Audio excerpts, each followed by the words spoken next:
since the last, was it 9 months ago at the last BlizzCon, we've been really hitting up the Zerg, polishing them, trying to get them up to the level of the Terran and the Protoss.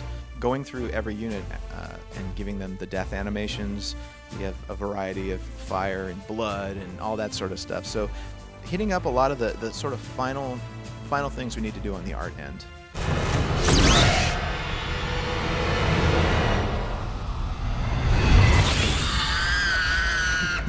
All of our in-game cinematics are done by our actual cinematic team, so that's why they look so freaking awesome, right?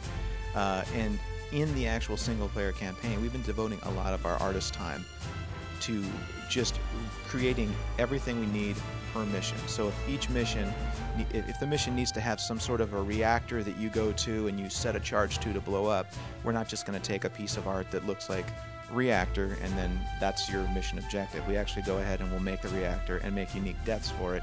And even if it only ends up being in one mission, that's all right. We're trying to make each one of these missions and tile sets that these missions on unique. We're really pushing the level of detail per tile set now.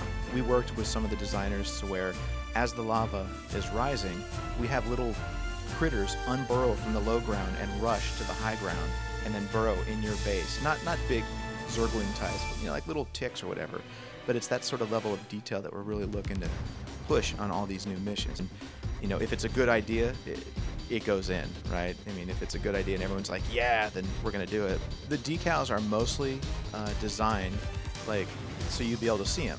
So you may have this really cool decal idea, but when it's on a unit or a building, you're not gonna see it. So you kind of have to stick to kind of some big, bold shapes.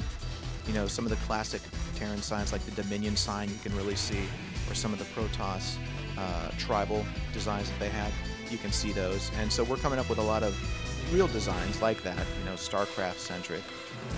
But you can bet that there's going to be some goofy ones thrown in there, maybe some Warcraft or Diablo type faction things thrown in there just for fun.